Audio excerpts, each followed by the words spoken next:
al-isyraku billah. Tak.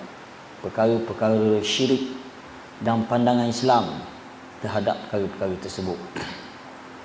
Sebagaimana yang disebut oleh Tuan Imam tadi, syirik adalah satu-satunya dosa yang paling besar sekali. Akbarul kabair. Nabi sebut dalam hadis, dia adalah akbarul kabair. Dosa besar yang paling besar. Rupanya dosa besar ni dia bukan satu level. Dia ada tingkatan dia. Yang paling besar sekali adalah al-isyraku billah, iaitu syirik kepada Allah Subhanahu Wa Taala. Yang mana dosa ini tidak akan diampuni oleh Allah Subhanahu Wa Taala. Apa maksud syirik sebenarnya? Syirik ni ulama sebut dari sudut definisi dia ataupun ta'rif dia, dia kata ja'ala syarikun lillahi ta'ala fi rububiyyatihi wa uluhiyyatihi. Tak. Ghaliknya orang melakukan syirik kepada Allah, dijadikan tandingan, tak? Ataupun makhluk yang setara dengan Tuhan fi rububiyyatihi, sama ada pada rububiyah Allah, pada perbuatan Allah, ataupun pada uluhiyah dia, pada penyembahannya, pada pengibatannya. Dan ghaliknya manusia dari zaman nabi-nabi terdahulu, diawali di zaman Nabi Nuh alaihi salam sehinggalah zaman Nabi kita Muhammad sallallahu alaihi wasallam, ghaliknya manusia dia melakukan syirik dalam urusan uluhiyah, dalam bab perkara ibadah. Hak ni ghalik berlaku syirik. Adapun rububiyah, umat-umat yang terdahulu mereka jarang sangat melakukan syirik dalam bab rububiyah Allah. Bila ditanya kepada mereka, termasuk musyrikin Mekah, wala in sa'altahum man khalaqas samawati wal ard la yaqulunna Allah. Allah sebut dalam Al-Quran, Allah kata, wahai Muhammad, kalau mu tanya mereka ini, puak-puak musyrikin ini, tak, siapakah yang mencipta langit dan bumi ini? Maka mereka sepakat jawab, la yaqulunna Allah. Mereka akan kata, Allah lah yang mencipta langit, Allah lah yang mencipta bumi. Tak. Dalam ayat yang lain juga dia mengakui tentang Allah lah yang menghidup dan mematikan, memberi rezeki dan mentadbir serta mengurus alam ini. Nampak? Tetapi dalam masalah uluhiyah, dalam masalah ibadatan, mereka syirik kepada Allah. Mereka kata kita tak mampu, kita tak kuat untuk beribadah direct kepada Allah. Tak sapa kalau kita ibadah direct kepada Allah, mesti guna perantara, mesti ada kabel, kita kata, mesti ada wasilah-wasilah yang menyampaikan kita ataupun mendekatkan kita kepada Allah, ataupun yang memberi pertolongan kita berhadapan dengan Allah Subhanahu Wa Taala. Inilah yang dilakukan, inilah kesyirikan yang dilakukan di awal di zaman Nabi Nuh alaihi salam. Dia kata wal ghalib al-isyraku fil uluhiyah. Dia kata ghaliknya berlaku syirik ni pada uluhiyah, bi an yad'uwa ma'allahi ghairahu. Macam mana boleh berlaku syirik? Apabila seseorang menyeru bersama Allah yang lain. Seru nama Allah kata dalam doa dia, dalam munajat dia, tak, dalam hajat dia, tetapi dia seru juga nama-nama selain daripada Allah. Tak kiralah nama-nama tu sama ada nama-nama orang saleh, ataupun nama-nama wali-wali Allah, ataupun nama-nama para anbiya, diseru sebagai, tak, untuk meminta pertolongan ataupun memohon hajat dan sebagainya. Inilah kesyirikan yang berlaku di zaman awal tamadun manusia dulu, iaitu zaman Nabi Nuh alaihi salam. Mereka ini percaya kepada Allah. Mereka yakin sepenuh hati kewujudan Allah. Termasuk musyrikin Mekah yang Nabi berhadapan dengan mereka. Tak? Mereka percaya bahawa di sana adanya Allah. Bukan setakat tu, tetapi mereka juga percaya apa yang kita sebut sini, Allah lah yang mencipta, yang mengurus, yang mentadbir alam. Dalil sebagaimana yang kita sebut tadi. Dan realitinya musyrikin Mekah ni, kepercayaan dia kita boleh tengok sampai tahap mereka menamakan anak-anak mereka dengan Abdullah. Nama anak-anak mereka ni ada Abdullah. Tapi dalam masa yang sama ada juga Abdul Uzza, ada juga Abdul Manas. Di alam Melayu kita ni ada juga orang wi nama anak Abdul Manas, betul tak? Sebab dia kata ni tok nenek Nabi, lalu dia wi nama Abdul Manas. Sedangkan Abdul Manas tu hamba kepada bahala Manas. Faham? Tapi dia nak buat mana? Tak? Dia kira ni tok Nabi ni. Tapi tu salah, tak boleh nama tu. Tak? Tak boleh. Kalau kita ada ke tahu dalam bab ni, sebaiknya kita tukar nama tu. Tak? Tukar nama tu. Sebab itu adalah kesyirikan yang dilakukan oleh musyrikin Mekah dahulu. Apa tak? Jadi mereka bi an yad'u ma'allahi ghairah aw yasrifa lahu syai'an min anwa'il ibadah, ataupun dia melakukan ibadah-ibadah tertentu kepada selain Allah. Seperti contoh nazar. Mereka bernazar untuk patung-patung berhala mereka. Sedangkan nazar ini adalah ibadah. Ataupun mereka menyembelih korban. Mereka menyembelih korban untuk kubur wali fulan, wali fulan. Ini juga termasuk isyraku billah, kata-kata. Tak? Wal khauf wal raja wal mahabbah, sama juga termasuk dalam ibadah yang dia tak boleh buat kepada selain Allah, iaitu rasa takut atas dasar agama, ataupun raja, pengharapan atas dasar agama, ataupun mahabbah, cinta kasih sayang atas dasar agama, tak boleh dinisbah kepada selain Allah. Wasyirku a'zamudz dzunub, dia kata. Sedangkan syirik ini adalah sebesar-besar dosa. Sebesar-besar dosa. Pandangan Islam tentang benda-benda ni, antaranya Islam menganggap benda ni cukup besar sehingga Allah tidak mengampuni dosa dia. Sebagaimana Allah sebut, innallaha la yaghfiru an yushraka bih wa yaghfiru ma duna dzalika liman yasha. Allah kata sesungguhnya Allah sekali-kali tidak akan mengampuni dosa syirik sekiranya seseorang tu mati dalam keadaan tidak bertaubat dari dosa syirik dia.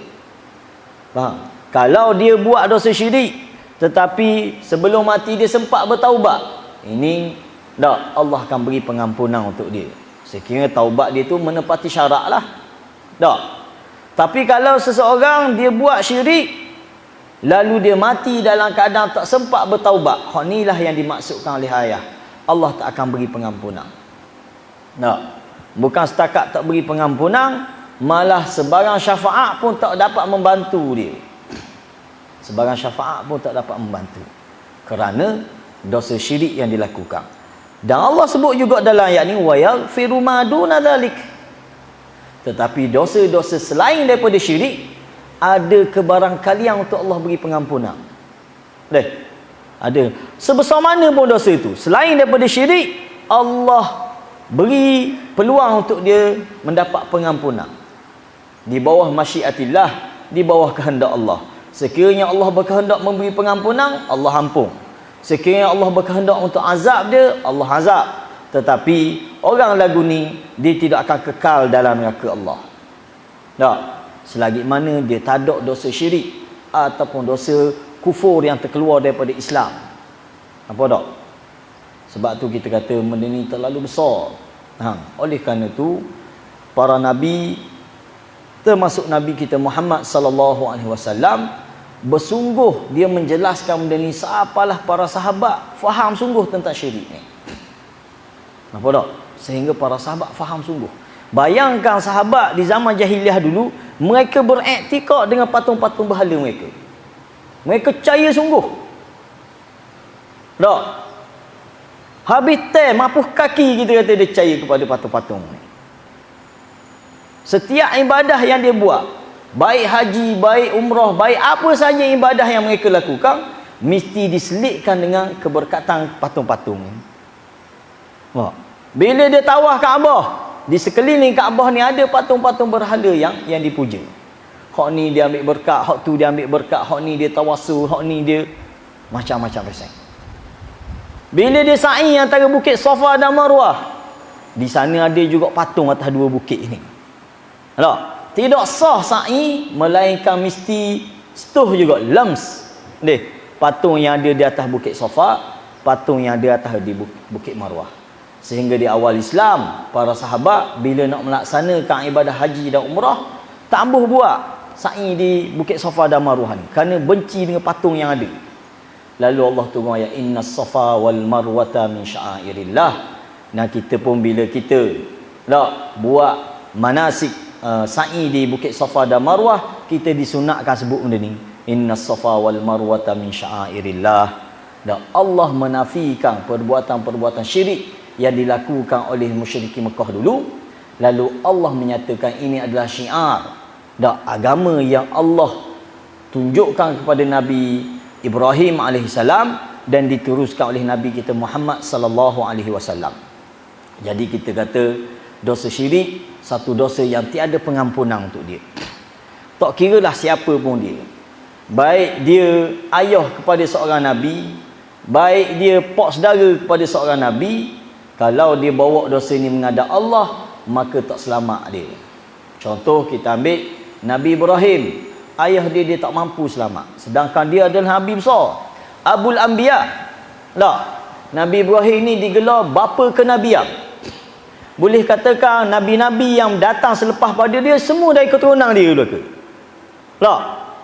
Tapi habis anak cucu dia boleh selamatkan belaka, kecuali ayah dia Azar, dia tak boleh selamat. Padahal Nabi Ibrahim ni janji siapa? Dia kata kok mana-mana aku akan minta ampun juga untuk ayah aku. Dia janji dengan Tuhan. Dia minta sungguh dengan Tuhan, aku nak minta pengampunan untuk ayah aku. Special case ni seorang. Allah kata sorry, tak boleh. Sebab apa? Sebab dia menghadap Tuhan dengan bawa dosa syirik.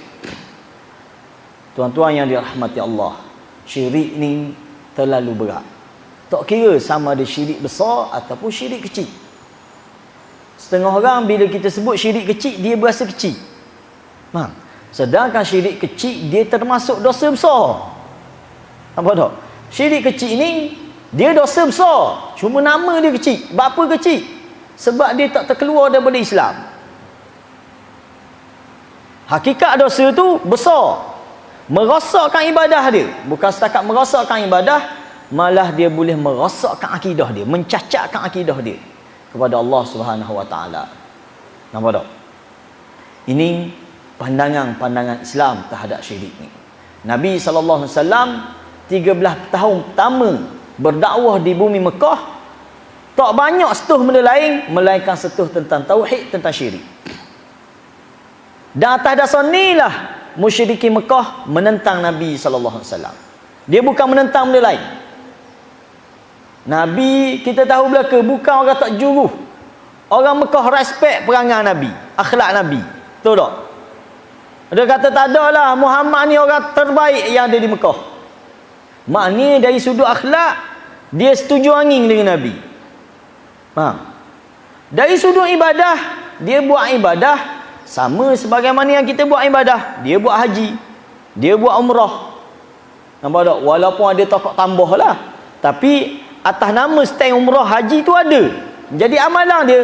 Dan Nabi SAW mari, Nabi meneruskan amalan-amalan ni. Ini dia panggil millah Ibrahim alaihissalam. Adanya haji, adanya umrah, adanya tawaf, adanya salat, adanya puasa, adanya zakat. Semua amal kita buat hari ni, orang Mekah buat belaka dah sebelum kedatangan Nabi, ataupun sebelum Nabi dilantik menjadi Rasul. Mereka buat belaka dah. Tinggal lagi amalan-amalan yang mereka buat ni kadang-kadang telah diseleweng, telah diubah suai. Mana amalan-amalan yang ditinggalkan oleh Nabi Ibrahim alaihissalam, mereka pindah dan mereka takak tambah, menyebabkan amalan itu rosak. Dan Nabi tak balas dalam bab ni. Nampak tak? Nabi hanya mari baiki yang ni. Tapi hak betul-betul mereka balas dengan Nabi dalam isu syirik kepada Allah. Dalam isu menganggap selain daripada Allah ada lagi ilah-ilah yang lain. Tak? Ilah bagi masyarakat Mekah ni kita panggil benda-benda yang ada di samping Tuhan, yang boleh bantu kita juga. Bantu lagu mana? Bantu liyuqarribuna ilallahi zulfa. Bantu untuk mendekatkan kita kepada Allah. Yang boleh beri syafaat kepada kita. Seru nama dia ni, dia beri syafaat kita. Tak? Yang boleh kita tawassul dengan nama-nama ni, tak? Sapa kita ke Tuhan. Doa kita sapa Tuhan melalui tawassul dengan wali sekian, wali sekian, wali sekian. Dan hakikat segala apa yang dipuja, yang diseru di zaman musyrikin Mekah dulu, semuanya adalah orang-orang soleh yang dianggap keramat dia. Ada keramat dia masing-masing. Ada kemuliaan di sisi Allah. Ataupun dalam istilah dia panggil jah. Ada kedudukan dia di sisi Allah. Oleh kerana itu, sebahagian ulama tak berapa setuju dengan kita berdoa dengan jah orang ni. Walaupun kita kata jah Nabi ni ada sebahagian terima lagi, boleh kita faham tak jah ni? Raja dengar tak doa dengan jah? Tak, bijahi Muhammad sallallahu alaihi wasallam, ya Allah ampunilah dosa-dosaku dengan berkat jah kedudukan Nabi Muhammad. Faham? Ya Allah selamatkanlah aku dengan berkat kedudukan Abu Bakar, kedudukan Umar, kedudukan Uthman. Dia doa dengan jah dia bagi. Sebahagian ulama tak berapa setuju benda ni, sebab Nabi tak pernah ajar doa dengan cara tu. Dalam doa-doa Nabi tak ada kaedah Nabi doa dengan jah Nabi Ibrahim ke dengan jah Nabi ni, jah Nabi ni, tak. Tapi doa Nabi biasanya direct kepada Allah Subhanahu wa taala. Ini antara pandangan Islam terhadapnya.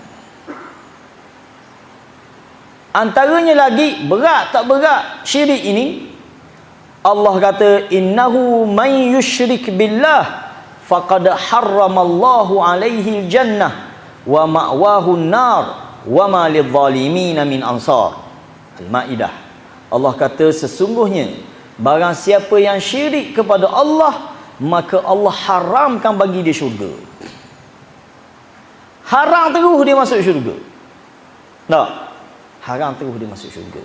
Ini beratnya tak pandangan Islam terhadap perbuatan syirik. Faham? Wa ma'wahun nar, dan tempat kembali dia adalah neraka jahanam. Wa ma lidh-dhalimin min ansar, dan tiadalah bagi orang yang zalim. Zalim di sini adalah musyrik. Dalam Quran Allah banyak guna kalimah zalim ni, dan ghalibnya kalimah zalim Allah nisbah kepada amalan syirik. Sebab itu sebesar-besar kezaliman manusia kepada Khalik dia, kepada pencipta dia.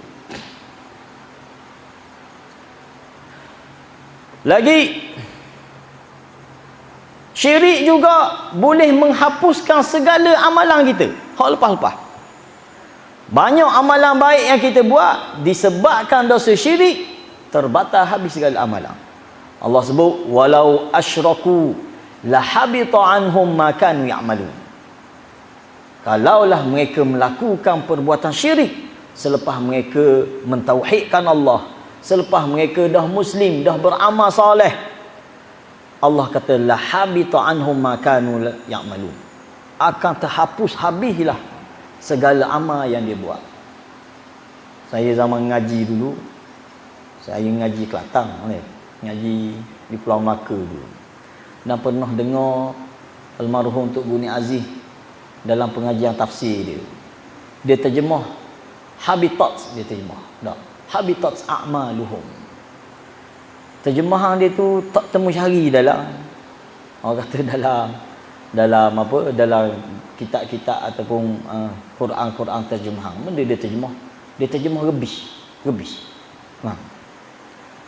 Orang biasa duduk tepi sungai, dia tahu benda ni, tak?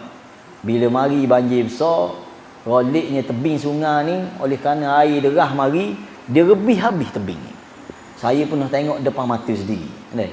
Sebab madrasah kita ni duduk tepi sungai. Tahun mari banjir tu memang debar perut kita tu. Setiap tahun mesti rebis semua itu. Rebih, orang Kelantan panggil rebih juga ni. Tak? Ha. Dia rebih dalam kaki, 2 kaki, kadang-kadang 5 kaki dia rebih. Tak? Jadi kalau tengok dalam apa ni, pelang tanah tu, rezak sungai tu tak ada dah, pas tengah sungai tu dah rebih semua setiap tahun dia. Rebih habis. Tok Guru ni Aziz dia terjemah bila dia baca ayat ni, la habitat a'maluhum. Dia tak terjemah terhapus habis amalan, tapi dia terjemah rebih habis. Kita bina amalan kita setinggi bukit ni, tinggi tau. Setinggi tebing amalan kita buat, dengan puasanya, dengan zakat, dengan haji. Tapi dengan sebutir je syirik, rebih habis hak kita bina tu. Rugi tak agak-agak? Rugi besar. Hanya disebabkan satu perbuatan jahat yang kita buat, yang terlalu jahat, jenayah paling besar, iaitu kita syirik kepada Allah, sedangkan Allah yang menciptamu, Allah yang beri makan kamu, Allah yang rezekikan kamu, Allah yang peliharamu, tiba-tiba dalam bab menyembah, dalam bab ibadah, mu cari benda lain, mu seru nama lain dalam berdoa. Ini terlalu dahsyat. Maka Allah janjikan akan terhapus habis amalan dia, disebabkan perbuatan syirik dia. Dia ngadak Allah esok-esok, dia kata dia beramal dah. Dia beramal dah. Banyak ni dia beramal, banyak ni dia beramal. Dulu awal-awal balik dulu dah kita pergi ngaji Yaman kan. Balik ni naik kapal terbang. Kita duk mikir, orang je buat kapal terbang ni, agak-agak besar tak pahala dia. Banyak pahala dia, betul tak? Ikut kiranya, ikut logik kitanya, bayangkan setiap tahun ada semua orang pergi haji dengan kapal terbang. Bayangkan setiap tahun tak? Bukan setiap tahun, nak bulan ada orang pergi umrah dengan menggunakan khidmat kapal terbang ni. Agak-agak banyak mana pahala hak ju buat tu, ju cipta kapal terbang. Banyak pahala dia. Tapi bila dia ngadak Tuhan esok-esok, tak ada benda pun. Tak ada benda langsung. Sebab dia ngadak dengan bawa syirik putih. Bayangkan kalau dia tak ada syirik ni, dia mentauhidkan Allah. Banyak mana pahala. Tak? Begitulah yang dimaksudkan la habita anhum ma kanu ya'malun. Segala benda hak dia pernah beramal habis, musnah, habis rebih. Tak? Disebabkan dosa syirik yang dia lakukan. Walaqad uhiya ilaika wa ilal ladina min qablik. Dalam ayat yang lain Allah kata, la in asyrakta la yahbatanna amaluk wa la takunanna minal khasirin. Az-Zumar. Allah kata sesungguhnya telah diwahyukan kepadamu wahai Muhammad, dan juga kepada nabi-nabi sebelum kamu wahai Muhammad, la in asyrakta, jika sekiranya melakukan syirik. Allah dak kata ke umat ni, Allah tuju ke nabi, la in asyrakta, kalau mu sendiri buat syirik wahai Muhammad, benda berlaku, la yahbatanna amaluk, amalmu sendiri akan terhapus. Nabi ni Allah beri amaran kepada nabi, mu wahai Muhammad, kalau mu sendiri buat syirik pada aku, maka la yahbatanna amaluk. Allah guna dengan lafaz taukid, mana ayat yang menguatkan bahawa pasti walaupun mu pakat nabi ke, mu hebat setara mana pun, mu ulul azmi ke, kalau mu buat syirik, maka terbatal habis segala amalmu.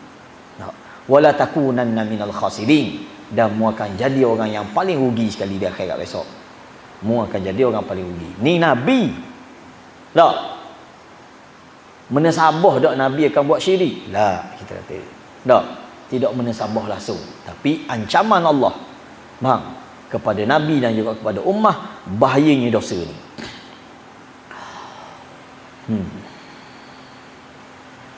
Dosa syirik juga, Islam kata orang yang buat syirik ni jadi halal darah dia. Ni parah ni. Tak? Allah kata dalam ayat, faqtulul musyrikin haitsu wajadtumuhum wa khudhuhum wahsuruhum waq'udu lahum kull marsad. Dalam surah Taubah. Ini ayat penentangan kepada kaum musyrikin yang kita kata kafir harbi. Allah kata perangilah musyrikin itu. Siapa musyrik ni? Orang yang syirik kepada Allah. Haitsu wajadtumuhum, di mana saja mu temu mereka perangi. Yang salah parking pula ayat ni, temu orang dak bukan Islam yang pergi kerak tekak jadi IC lah pula kita dah. Ayat ni dituju kepada musyrikin yang menjadi musuh kepada Islam. Tak? Allah kata jumpa mana pun kerak. Sebab dia adalah musyrik. Tak? Menentang Allah dan Rasul. Dalam satu hadis Nabi kata umirtu an uqatilan nas hatta yaqulu la ilaha illallah. Dalam hadis ni Nabi kata aku diperintahkan supaya perangi manusia. Sampai bila? Sehinggalah mereka mengucapkan syahadah, menyaksikan bahawa tiada ilah melainkan Allah Subhanahu wa taala. Fa idza qaluha asamu minni dima'ahum wa amwalahum illa bihaqqiha. Apabila dia dah menyatakan, bersaksi, beriman kepada Allah, mentauhidkan Allah, asamu minni dima'ahum wa amwalahum, maka terpeliharalah darah mereka dan juga harta benda mereka. Maknanya dengan tauhid, dengan meninggalkan syirik ni, maka terselamat darah kita. Tak, terselamat nyawa kita, terselamat maruah kita dan juga harta benda kita. Faham? Ini kedudukan bahayanya kita kata perbuatan syirik ini. Dan tadi kita sebut dah tentang syirik. Islam menganggap dia akbarul kabair, dosa besar yang paling besar.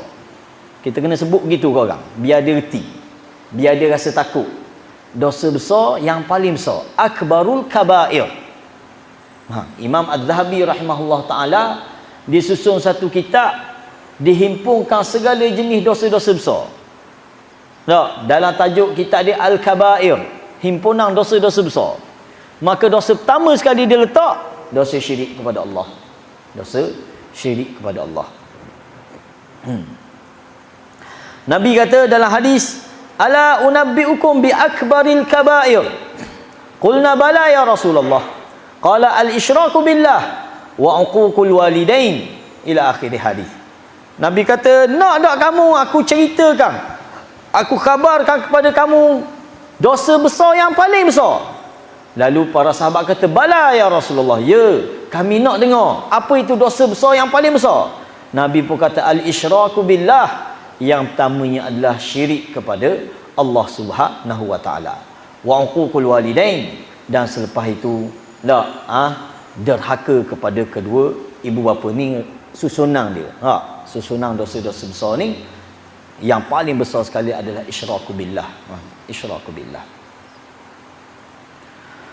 Allah, itulah kita kata benda yang membahayakan akidah kita dan yang membinasakan segala amal kita di akhirat besok. Ini pandangan Islam begitu tegas dalam amalan syirik. Sehingga kan kita boleh tengok tegas tak tegas Islam dengan benda syirik ni. Di awal Islam, Nabi larang terus para sahabat ziarah kubur. Awal Islam tak boleh ziarah kubur, haram ziarah kubur ni. Sehingga Nabi kata, kuntu nahaitukum an ziyaratil kubur. Dulu aku larang kamu ziarah kubur. Bapa larangan ni? Disebabkan amalan syirik. Galiknya masyarakat jahiliah dulu, kubur ni memang tempat syirik lah. Lalu Nabi kata, kuntu nahaitukum an ziyaratil kubur. Dulu aku larang kamu ziarah kubur. Fal'an fazuruha. Tetapi selepas dah akidah dah jelas, para sahabat ni dah clear mana tauhid, mana syirik. Lalu Nabi kata, sekarang ziarahlah, fa innahu tudzakirukumul akhirah. Kerana dengan menziarahi kubur ini boleh menyebabkan kamu ingat kepada kematian, ingat kepada akhirat. Nampak tak? Sampai tahap tu semua Islam begitu tegas dengan amalan syirik ni.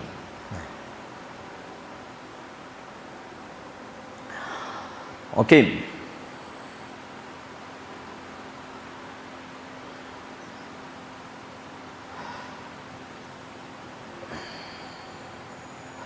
Apakah jenis-jenis syirik? Ulama bahagikan syirik ini kepada dua bahagian sahaja. Syirik besar dan syirik kecil. Syirik besar, yukhriju minal millah. Apabila seseorang melakukan syirik besar, dia menyebabkan terkeluarnya seseorang itu daripada Islam. Wa yukhallidu sahibuhu finnar. Dan seseorang itu akan kekal dalam neraka selama-lamanya. Selama-lamanya. Idza mata walam yatub minhu. Ni biasa kalau kita cakap bab ni, biasa orang tanya, dosa kalau dia taubat? Tak. Apabila dia mati dalam keadaan bawa amalan syirik ni, maka tak ada pengampunan untuk dia. Wahwa, apa yang dimaksudkan syirik sini? Wahwa sarfu syai'in min anwa'il ibadah li ghairillah.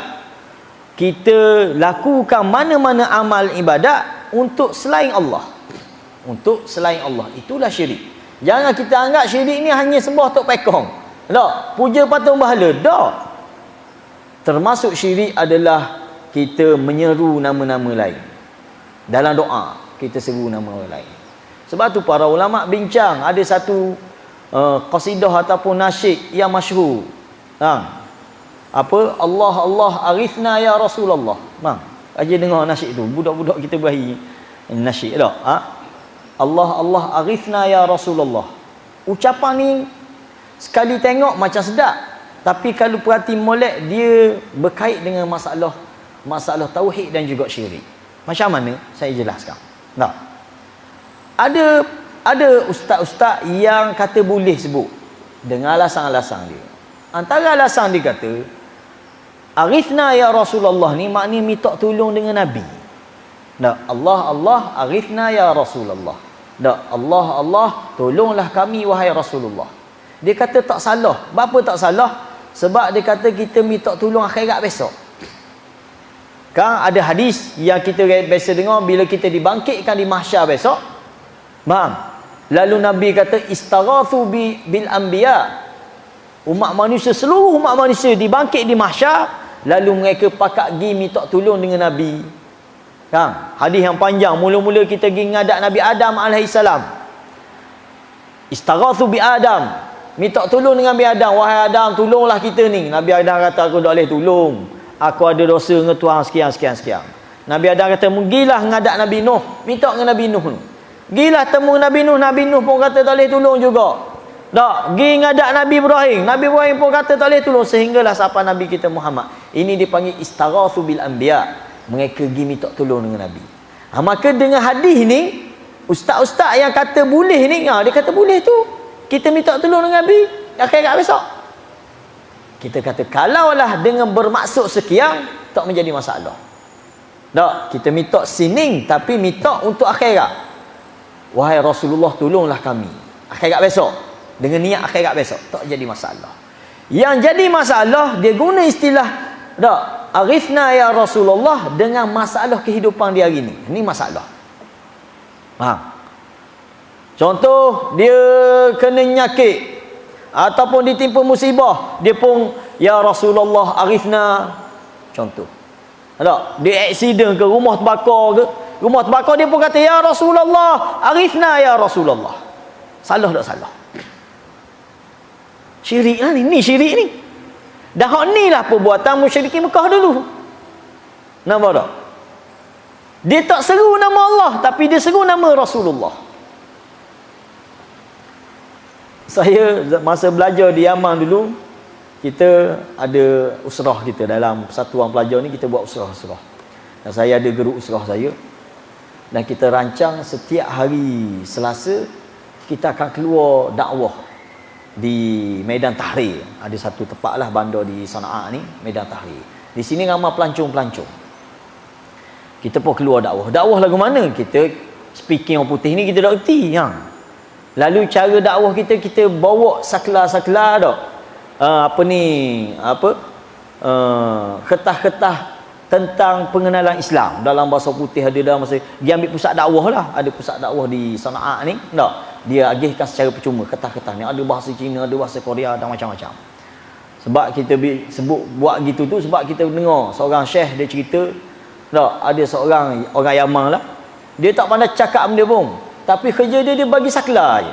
Jumpa pelancong, tak, dia hi, tak, dia tanya how are you apa benda, dia beri kertas. Takdir Allah sekali tu dia jumpa pelancong daripada Korea, dia pergi kertas kau bahasa Korea. Takdir Allah buka pintu hidayah kepada dua orang pelancong ni. Dia tengok, dia baca lebih kurang, dia pun telefon, ada nombor telefon pusat dakwah situ. Dia telefon pergi pusat dakwah, masuk Islam. Masya-Allah, kita kata kita kena buat benda ni, projek ni. Lah kita pun buat benda yang sama. Jumpa pelancong ni kita beri, jumpa pelancong ni. Takdir Allah sekali temu pelancong daripada Jerman. Kita beri saklar ke dia. Oh, dia kata nanti aku pun ada hadiah kamu. Debur perut dah kita. Dia kata aku ada hadiah kat kamu. Dia pun ajak belanja minum air kedai. Dia bayar. Bang, benda hadiah dia bagi kita, dia bagi kita Injil dalam bahasa Arab. Rupanya padri Kristian. Tak? Benda dia panggil missionary. Tak? Pendakwah Kristian. Mari memang semata-mata nak dakwah Muslim di Yaman. Dia pun berdialog dengan kita. Orang apa ni, Jerman ni tak pandai cakap Arab lah. Dia bawa salah seorang Kristian daripada Mesir. Orang Mesir, tuan-tuan nak tahu, sebahagian penduduk Mesir ni memang dia Kristian asal.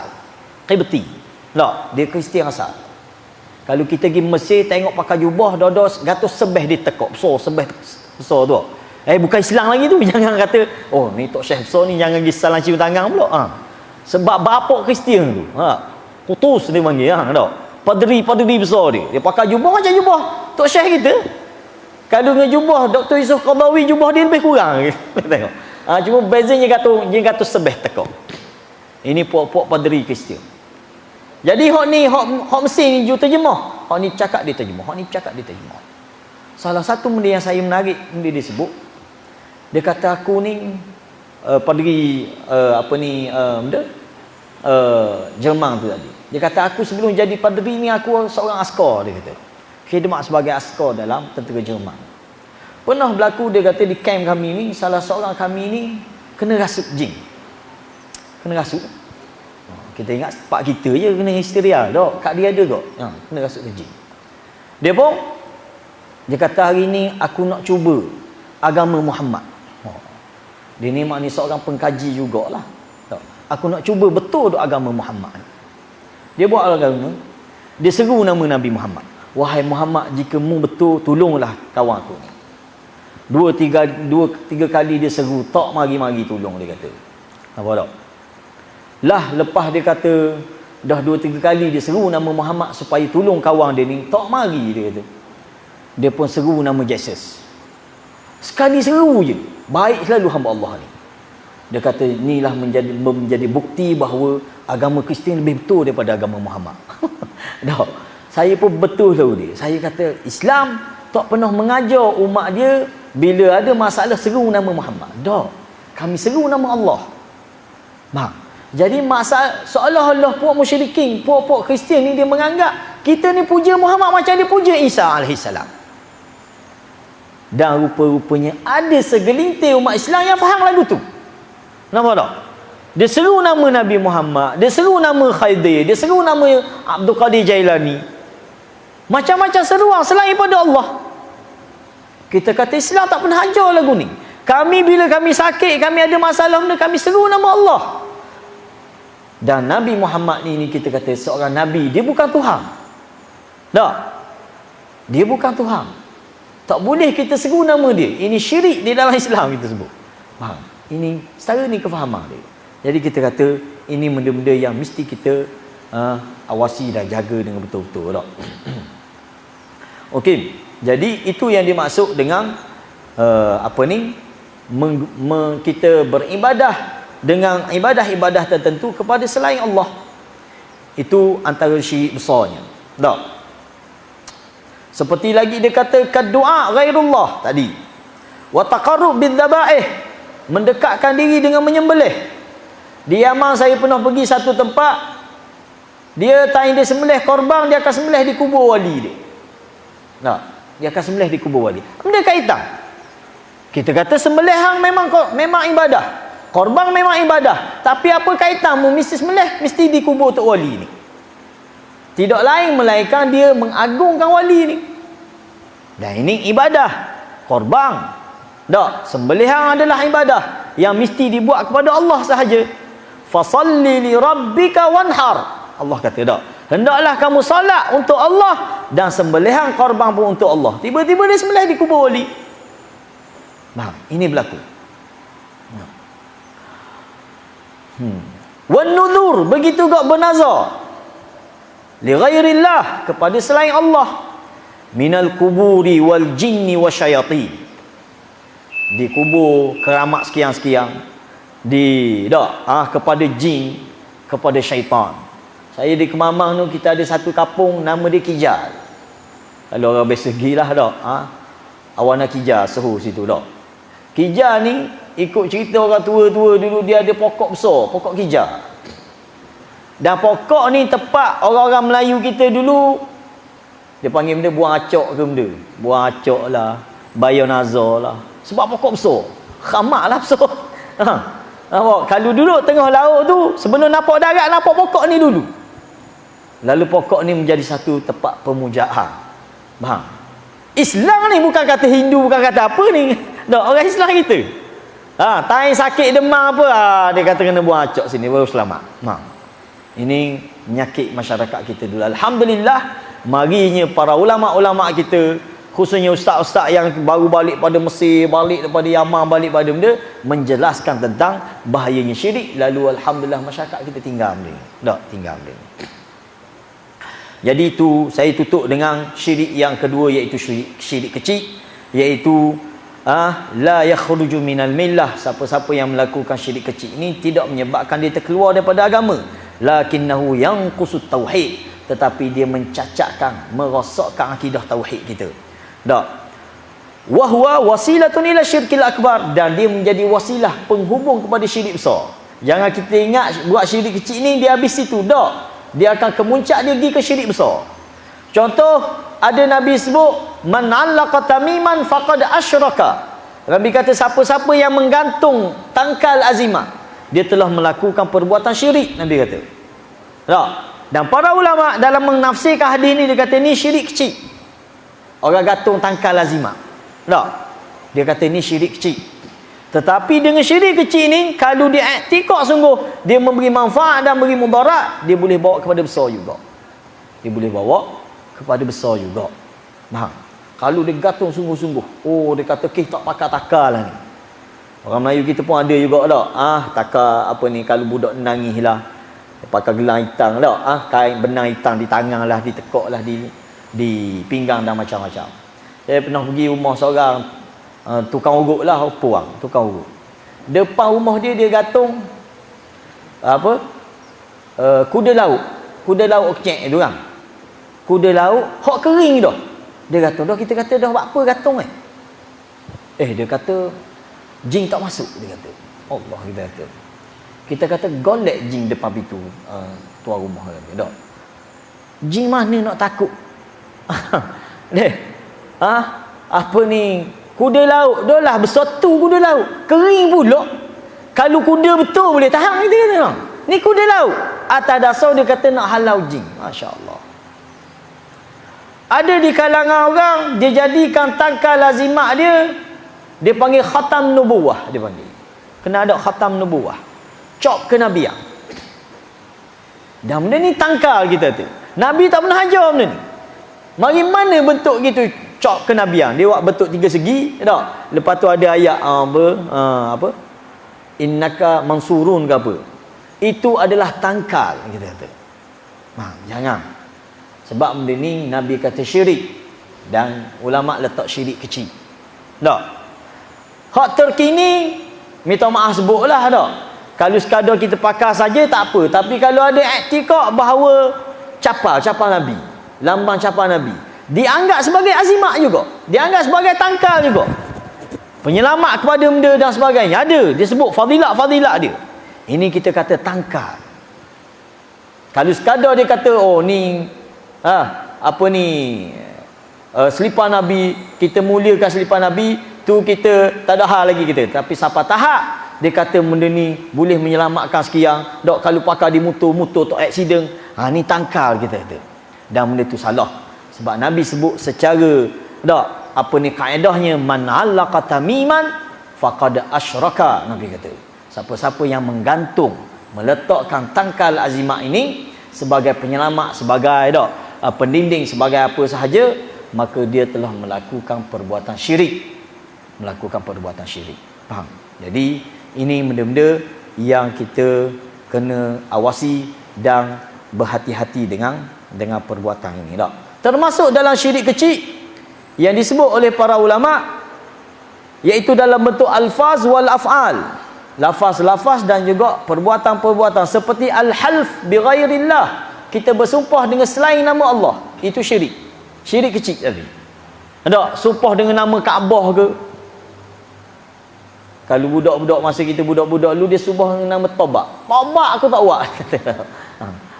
Kelantan ada juga. Tobak lah. Tobak kekok, dia kata aku tak buat. Tak. Dan macam-macam lah dengan Kaabah ke. Tak boleh. Kita bersumpah hanya dengan nama Allah. Wallahi, wabillahi, watallahi. Nampak tak? Tak boleh kita sumpah dengan nama Husain. Syiah ada sumpah dengan nama Husain. Tak, sumpah dengan nama Ali, tak boleh. Faham? Begitu juga beri nama Abdu. Abdu ni mesti dinisbah kepada nama Allah sahaja. Abdullah, Abdul Rahman, Abdul Ghani. Tak. Ada orang dia nama anak Abdul Husain, salah benda ni. Tak, salah. Tindakan tu salah. Abdul Ali contoh. Ada orang beri nama Abdul Nabi, tak boleh kok Abdul Nabi. Faham? Kecuali Abdul Muttalib. Abdul Muttalib boleh beri nama. Berapa tak salah Abdul Muttalib? Sebab dia bukan nisbah kepada nama tu. Abdul Muttalib ni gelar orang. Boleh? Al-Muttalib ni tok Nabi. Tak? Lalu dia ni ada nama dia, kita tak ingat benar nama sebenar dia. Tapi dia ni biasa bawa hamba. Bawa hamba. Jual hamba lah. Tak, jual hamba. Tiba-tiba yang dia bawa tu bukan hamba sebenarnya. Siapa tok Nabi lah. Lalu lekat dia ni orang panggil Abdul Muttalib. Hamba kepada Abdul, bukan kata hamba kepada Tuhan dan sebagainya. Sebab tu nama tu tak apa. Ada pun Abdul Manaf dan sebagainya, tak boleh. Kita kata tak boleh.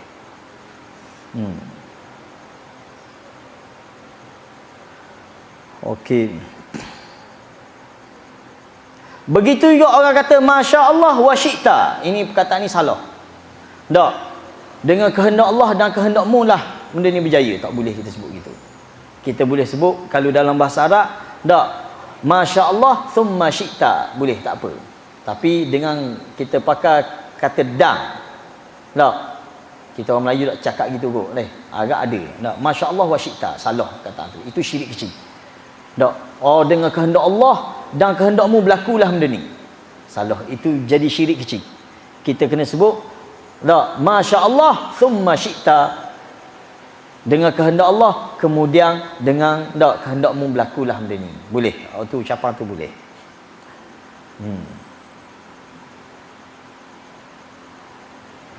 Okey. Tamim kita sebut dah. Tak. Apa ni, tangkal azimat kita sebut dah. Dan last sekali adalah syirkun khafi. Syirik yang tersembunyi yang Nabi sebut ialah benda dalam bab apa ni, riak, kita beribadah menunjuk kepada orang. Tak? Kerana tunjuk ke orang, ini juga termasuk dalam syirik. Ada sebahagian panggil syirik kecil, ada sebahagian panggil syirik khafi. Tetapi dia termasuk syirik yang mesti kita tinggalkan. Tak? Jangan kita buat ibadah kerana nak tunjuk ke orang. Itu syirik. Membatalkan amal ibadah kita dengan perbuatan syirik tadi. Itulah kita rasa benda-benda yang patut kita ambil tahu berkaitan dengan perkara-perkara syirik yang mesti kita hindari dan mesti kita pelajari. Tak? Syirik dan tauhid ni kita kena tahu dia, kena reti dia seperti kita reti hitam dan putih. Tak ada orang tukar hitam dan putih ni kan. Begitulah sepatutnya. Tak? Sebagai seorang Muslim, dia tahu apa itu tauhid, apa itu syirik. Maka selamatlah akidah dia. Tak? Untuk selamatkan akidah dia, dia kena kenal sungguh-sungguh apa yang dimaksudkan dengan tauhid kepada Allah, apa yang dimaksudkan dengan syirik kepada Allah. Barulah selamat akidah dia. Begitu juga dia nak selamat dalam bab ibadah, dia mesti kenal sunnah Nabi dalam ibadah. Macam mana ibadah yang menepati sunnah-sunnah Nabi. Sebab ibadah tak mari kok lain, dia mesti mari melalui jalur sunnah Nabi. Selain daripada sunnah tu, maka tu bukan ajaran Nabi sallallahu alaihi wasallam. Tak, lawan kepada sunnah, Nabi letak sebagai bid'ah, kita panggil. Tak, benda yang tidak dicontohi oleh Nabi sallallahu alaihi wasallam. Walaupun kita kata para ulama berkhilaf, yang mana bid'ah yang terlarang sungguh, yang mana yang tak, ada ulama kata bid'ah ni terbahagi ke 5, ada kata terbahagi kepada 2. Yang pasti hakikat segala amal ibadah yang bukan daripada sunnah Nabi ni, yang sebaiknya kita kata biar dulu. Tak, biar dulu. Faham?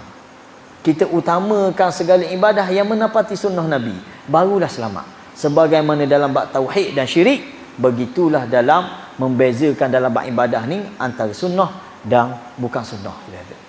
Inilah yang boleh saya kongsikan sedikit.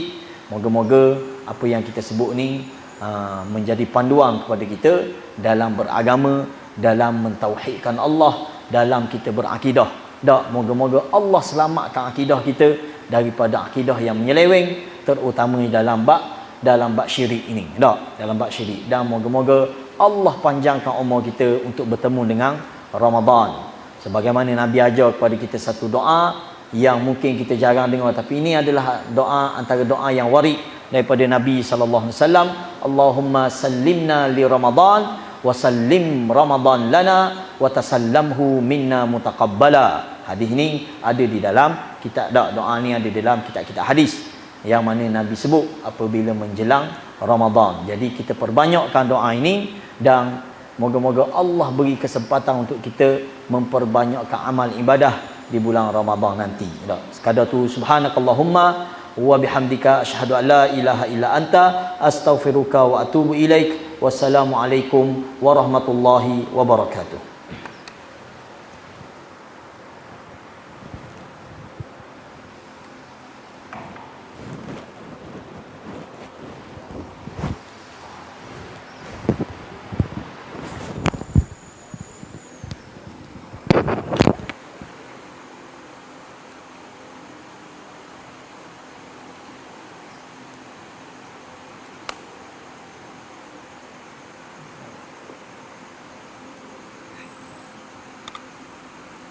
Masuk dah waktu.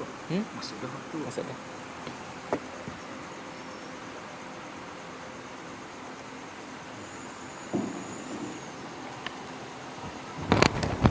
Allahu Akbar, Allahu Akbar.